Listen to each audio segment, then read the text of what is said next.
Grâce au champ de calcul, il est possible d'effectuer différents calculs afin de remplir automatiquement différents champs de votre table.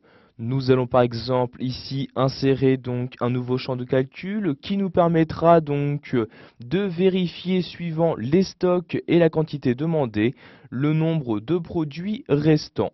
Donc pour cela, je vais ajouter une nouvelle colonne en cliquant ici sur le bouton cliquer pour ajouter. Dans ce menu, je vais maintenant me rendre tout en bas et cliquer sur champ calculé.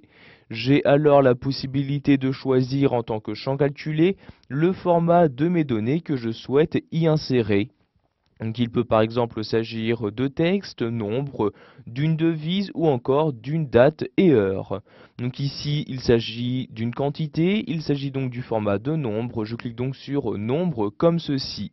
J'ai ensuite cette fenêtre-ci qui apparaît où je vais tout simplement y insérer la formule qui va être utilisée pour remplir automatiquement ce champ-là. Donc ici, je vais tout simplement faire une soustraction entre deux champs. Donc je vérifie bien ici que la table produit est sélectionnée et je vais tout d'abord m'intéresser au stock.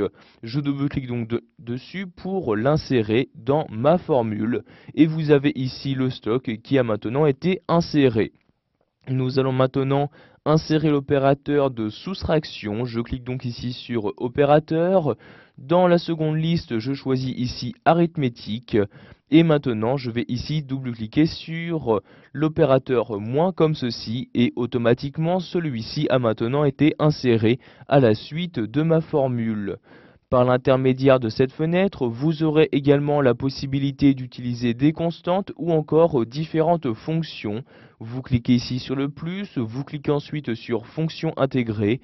Vous avez alors ici les différentes catégories de fonctions suivant si vous souhaitez convertir des données, afficher donc des informations sur la date et l'heure, effectuer des calculs financiers, etc. Donc pour avoir des informations sur une fonction, donc par exemple une fonction de conversion, je clique ici sur la catégorie et les différentes fonctions de conversion apparaissent dans cette troisième liste. Par exemple, je souhaite avoir des informations sur cette formule, je clique dessus et une description de celle-ci apparaît alors dans cette partie-là. Donc ici, je n'ai pas besoin d'utiliser de fonction. Je vais juste maintenant réinsérer un dernier champ de ma table. Je clique donc ici sur table comme ceci et je vais ici double-cliquer sur le champ quantité commandée. Donc nous avons bien maintenant une soustraction qui a été effectuée entre le nombre de stocks et le nombre de quantités demandées. Cela va bien me donner un résultat donc sur la quantité me restant. Je clique donc sur OK pour utiliser ce champ. Vous avez alors celui-ci qui a été inséré avec les différentes valeurs. Je vais ici par exemple nommer ce champ restant comme ceci. Je clique maintenant en dehors et nous avons bien donc maintenant créé un champ de calcul. Si je vérifie bien ici la soustraction, pardon, 1000 moins 250, il reste bien 750. Donc ces opérations ont bien été effectuées sur l'intégralité de mes différents enregistrements de ma table. Voilà, vous savez maintenant comment il est possible de créer un champ de calcul afin de remplir automatiquement certaines informations de votre table.